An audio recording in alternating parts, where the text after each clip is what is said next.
Waifu time! My waifu, not yours. Get that right. Hello and welcome to another figure review. Today we're going to have a look at the Figma number 382B. It's Kasumi from Dead or Alive 5. It says Dead or Alive 5 on the box, but this is the anime design from the most famous, most well-known Kasumi statue from way back in the day, which they did a re-release of recently in a more high-quality state. We'll have a look at that as well. But by the time I review this, we might have had a look at it already. Anyway, the point is, I already reviewed this figure, but this is the black repaint, and I kind of missed some stuff with the original review, so I kind of want to redeem myself and do it again. Might seem a little bit cheap, but hey, I love Kasumi, so I'll review her again and again and again if I want to, so let's go. I have not looked at the old video, so if I'm completely different this time around, you know, if I have different votes on the character, on the figure, whatnot, then hey, just take it as is. 14.5 centimeters. I'm not gonna do the exact same review. I'm just gonna take it as it is right now. 5.8 inches tall to the top of her head.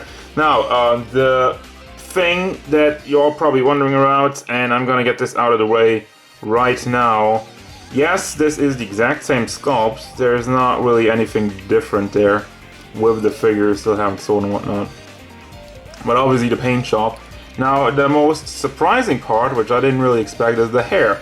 Hair is a bit darker on the new one. But as far as the mold goes, it is the exact same thing. It has the exact same boobage.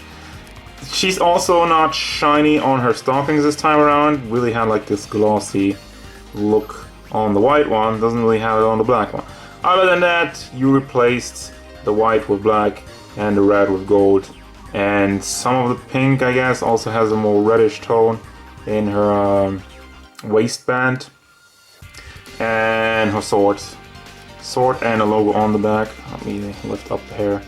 Now, what I forgot last time is, yes, you have a feature where you can extend her boobage. I didn't know that because I never look at the instructions. So also I'm completely failing at it right now. It is mostly just a gimmick for the pose. There you go. You can pull it out a little bit. It looks completely ugly, but it is just kind of like a weird connection over there. And it's really just for the famous pose from the statue where she bends over and you kind of have the boobage hanging out more. If you do anything else with her, if you have a pose where she looks up, that just doesn't look right. But yeah, let me tuck that back in. Also, she has kind of soft-ish chest. Because of that, that is a side effect of the feature. Now, moving on into the face.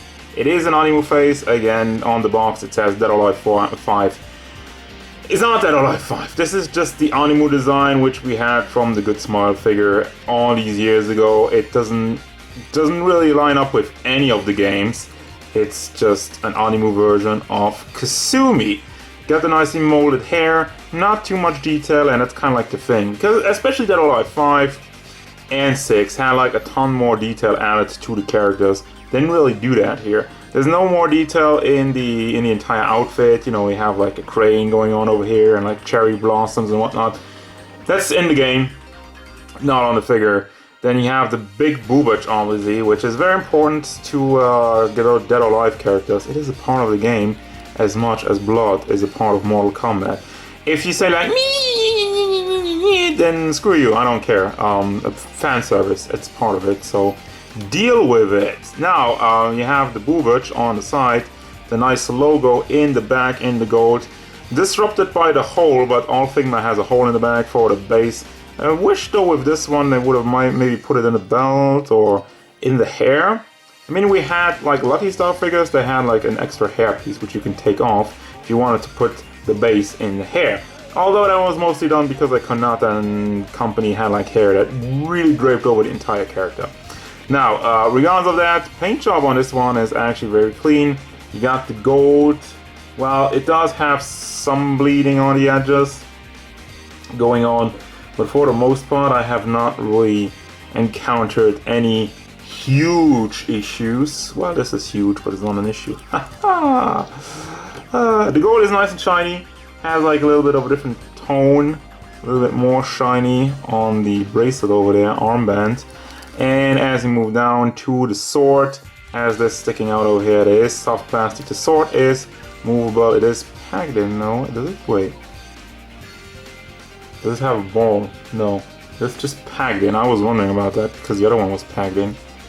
So I didn't really expect them to do anything else there, but I guess the peg hole is big enough just to wiggle it around over there. So that's kind of weird. But yeah, sword is nicely done, nicely painted. It's very short, but that's accurate to the game. Also, she never uses it, so... But you can take it out. You have like a sword piece. Spoilers. Then you got the waistband going around, nicely molded. Has a nice shade of red. I dig it. More gold going down and some winkles over there. Do you have... it's also a little bit molded again for the pose, which I'll get to. I mean, it was on the box, I guess. And you have a butt mode, and it's pantsu time! Damn, I can't lift it up properly. There you go. Classic white pantsu. Accurate to the game as well. And she has a decent butt mode, which kind of falls apart if you're doing like kick pose and that, but that's... Gotta leave some room for the leg movement, also forward. It's actually a very, very small pantsu. I just noticed that. So, well, you can pull it out for more legs or more pantsu, but obviously that doesn't look good because it's completely disconnecting over here. But it is optional and it's mostly helping you bend her forward, which is for the pose. Alright? Not for anything else, unless you want it. It's not, you know, I'm not judging. And then we move down to from the thighs to the legs. Got some more gold in there. Also the red paint job is clean. Not really much to complain there. Same thing, I mean there are some small imperfections if you want to call me out when I say it's clean, but it goes over the line sometimes and it is.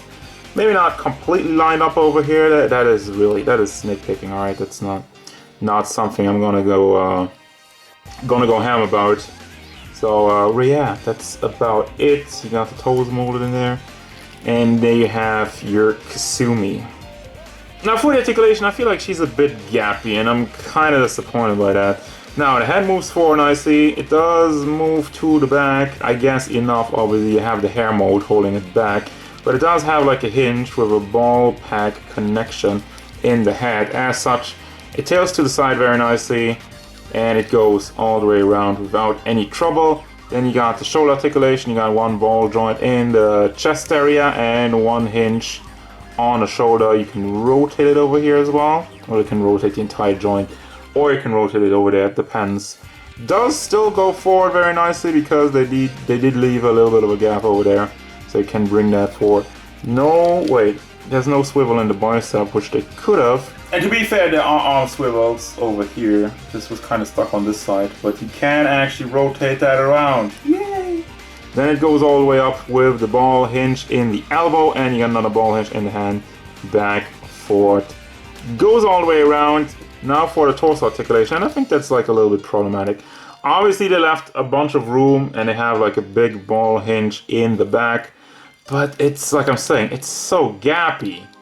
Couldn't you have something to drape it over a little bit over there? Also, if you move it to the back, it's not the cleanest. And also, is it just me, or does it have a little bit too much over there? I feel like I want to push it down a bit more, but maybe I'm wrong. Proportionately, I'm not 100% sure of this one. Now, the big boobs might be distracting, and also front part of the face falls off, well, the hair. But I really, really wish I could push this down just a little bit, just like to this line over there. I mean, it overall looks okay as it disintegrates, but I don't know, I'm not sure about it. Now, with the legs, I established beforehand already that you can pull this down as such, goes out to the side, goes forward very nicely for some high kicks, goes to the back because the butt is molded on the figure and it's not molded on the pantsu, but you can of course tuck it back in and you still get some good range. Also rotate it over there, but also, by the way, up there rotates all the way around. Didn't really mention that. Said about the sword already that it's just packed in, so you can bring that up and down. Has a little bit of wriggle room, I guess, but it is just on a pack. Then you have a thigh swivel, which is pretty stiff, but it works. Then you have a ball hinge on the knee, and the foot is on another ball hinge. Does go forward, does go to the back, and does tilt side to side, and that's about it. So anyway, here you got all of the accessories, and I'm just gonna give you the look overall. So you have this hip piece, which you replace with the other one, and then you put the legs over there, and that's why her legs are really nice and bendy. Then you pull over and pull out the boobs, put on a different head, put on a different hair, so you can recreate that pose. What is that pose, by the way? There it is, this one. Good Smile made a figure, like a statue like this years ago, and that's the entire thing. It's like, remember that pose, guys? Hey, remember when we did that? You all loved it. Let's do it again. So yeah, here's the hip part, which you just replace with the other hip part. It has some more detail, it has some more wrinkles on it. It is a completely different piece. I mean, you don't have to use it for the pose. You can use it for everything you want. So in that regard, it's cool, but on the other hand, it's like, it's a lot of, plastic used for this one kind of gimmick. Then you have the hairpiece, same thing. This hairpiece just kind of goes over her shoulder. It is specifically meant for that pose, but you can use it for other stuff. Then you got her sword, which is very small, but nice and shiny metallic, has some gold on it, and these things. Which, by the way, you have the sword handle on the regular Kasumi, which you just take out and put it in this one. This doesn't go in there. Now, we have the face. Again, just for that pose. Wish she would have, like, I don't know, like a yelling face or whatever. And then got chopping hands, fist hands, holy hands, even though, well, no, these are the holy hands for the sword, and fist hands, and again, mostly meant for the pose, but just whatever posing hands. And you got the Figma base and the Figma back to round off your accessories. So that's gonna bring me to the final thoughts, and I did put in some kind of an action pose. I tried to use the hip part and see what I can do with that. And actually, yes, it does work on some action poses, so it's not completely wasted if you don't want to use that pose. The problem though is the hair. The other hair sculpt you get is pretty much useless if you not want to have that pose. Now, that pose seems to be the big point of discussion. I mean, I already talked about it a bunch. Let me talk about it some more. I say the same thing I said about darkness. I do not understand why you're making an articulated figure and you're focusing so much on a one specific pose, on a one specific scene or whatever. I mean, I get it. You made like a statue like that, and you made like other statues like that, and yada yada yada, and people love it. I love it, but I want the articulated one so I can put it in my own pose. Now, contrary to darkness though, as I already mentioned, the parts aren't completely wasted except for the hair. But realistically, my biggest complaint I have with the figure is the lack of faces. You only have the smiley face and like kind of like I showed you, like the kissy face looking to the side. Trying to make an action pose is kind of problematic. She doesn't really have a neutral face. She doesn't even have a yelling face and angry face. I would have been fine with at least a neutral face, but she doesn't have any of those. Also, design-wise, this is not Dead or Alive 5. This is the Animu design of that one statue, so if you're not really into that, it's not for you. So what does that mean? I still do recommend this figure. I think it's a cool looking figure. It's a busty figure. So if you like fan service, if you like sexy ninja girls, if you like Kasumi like I do, you will like this figure. But if you want a realistic representation of Dead or Alive 5 or 6 or whatever, this is not for you. And yeah, if you don't care about Dead or Alive, if you don't care about fan service, almost choking, then this is also not for you. But still, I think the figure is solid. I don't really have huge issues with it. A little bit of wasted potential with all the parts that you can't really use except for that pose, but enough about that. This is gonna do it, guys. As usual, thank you very much for watching. Don't forget, if you enjoyed this review, hit it up with a like and subscribe to the channel so you can stay tuned for more figure reviews, card game stuff, and whatever Kasumi wants. Like a more menacing face than this. Look at this. Launching into battle. Oh, hi.